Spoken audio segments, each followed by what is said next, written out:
For a lot of businesses, compliance is just, well, it's a chore, right? It's a box-ticking exercise, another line item on a spreadsheet. But what if I told you that ignoring it isn't just a minor slip-up? What if it's a high-stakes gamble that could absolutely cripple even the biggest companies out there?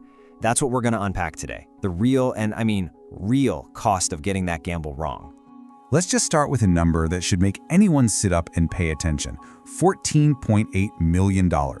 A landmark study by the Ponemon Institute found that's the average cost of a single compliance failure. And we're not just talking about fines here. Nope, this is the whole shebang. Business disruption, lost revenue, the entire domino effect. It's a truly staggering figure, and honestly, it just sets the stage for what's coming next. And here's the real kicker. That same study, it found that the cost of not complying is on average 2.7 times higher than the cost of actually investing in doing things right in the first place. The takeaway here is so simple. Trying to save a few bucks by cutting corners on compliance, it's a bet you are almost guaranteed to lose. You always end up paying more later. So, you might be wondering, where do these massive costs even come from? Well, a huge chunk of it is the most direct consequence you can imagine: the eye-watering financial penalties that regulators are now handing out. Yeah, we are not talking about small fines anymore. These days, regulators have become incredibly vigilant, and the penalties they're levying can threaten a company's very existence. They're sending a crystal clear message, and some of the world's biggest brands have had to learn it the hard way. Let's look at just a few examples. First up, Volkswagen. You all remember Dieselgate. That emissions scandal cost the company over 30 billion euros in fines, settlements, and recalls. It's the textbook case of how deliberate non-compliance leads to just astronomical levels of pain. Then, of course, there's BP. The Deepwater Horizon disaster, a catastrophic failure of safety and environmental compliance, has an estimated price tag of $65 billion. That covers everything from cleanup to settlements to the largest environmental fine in U.S. history. And over in the world of finance, Westpac Bank got slammed with a 1.3 billion Australian dollar fine. Why? For millions of breaches of anti-money laundering laws. It was the largest penalty in Australian corporate history, all stemming from systemic failures. And hey, don't think this is just for old school industries. In 2021, Amazon was fined 746 million euros for violating Europe's GDPR data privacy rules. It's a clear signal. From cars to code, nobody is too big to be held accountable. But as mind-boggling as all those numbers are, the damage goes so far beyond the balance sheet. A compliance failure can literally cripple a company's ability to operate and completely shatter the trust it may have spent decades building. This is where that domino effect really kicks in, right? It starts with a single violation being uncovered. Next thing you know, regulators are forcing you to halt operations. From there, you could be facing incredibly costly product recalls.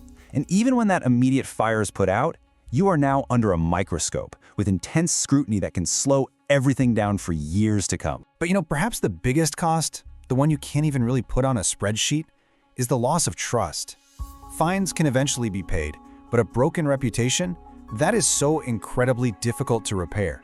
And Volkswagen is the perfect example of just how quickly that trust can just poof, evaporate. And in the days immediately after the Dieselgate story broke, Volkswagen's stock price plummeted by roughly 30%. Think about that. That's a direct, measurable line between a compliance failure, a loss of public trust, and a massive destruction of shareholder value. Investors just ran for the exits. This quote absolutely nails it. When your customers feel like you've deliberately lied to them, they don't just get mad, they leave. You can spend years, millions of dollars on marketing trying to rebuild that image, but for so many people, that trust is just gone for good. So, this all brings us to the central choice that every single business leader has to face. It's not about whether compliance costs money, of course it does. The real question is, do you see it as a proactive investment, or do you just wait around to pay for a reactive catastrophe? I mean, think about it like this. On one side of the ledger, you've got proactive compliance. Those are predictable costs, right? Training, audits, good systems, good people. On the other side, you've got reactive failure. And those are the catastrophic, unpredictable costs. Fines, lawsuits, shutdowns, and that devastating loss of trust. One is a manageable investment, the other is a complete disaster waiting to happen. Okay, so how do you avoid this disaster? Enough with the cautionary tales. Let's get into the blueprint for how to actually protect yourself. It all comes down to building a true culture of compliance that protects the entire organization from the inside out. And this is probably the most important thing to understand. Real, effective compliance isn't a department, it's a mindset.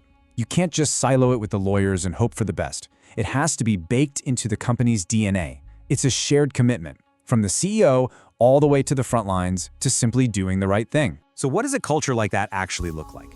Well, it really stands on 4 pillars. First, it has to start at the top. Leadership sets the tone. And I'm not talking about a hollow mission statement. I'm talking about leaders who visibly choose ethics over profits when things get tough. When the team sees that, they follow. Second, you have to train and empower everyone.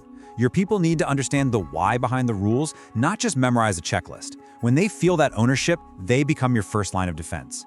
Third, you have to monitor and have controls. You need systems that can catch small issues before they blow up into front-page disasters. And finally, and this might be the most important one, you have to create a culture where people feel safe to speak up without any fear of retaliation. That psychological safety is the bedrock of a transparent, healthy organization. Ultimately, it all just boils down to this. Proactive compliance is a choice. It's a deliberate decision to invest in stability, in trust, and in long-term success instead of just gambling against a potential catastrophe. So the question I'll leave you with is pretty simple. What choice is your organization making?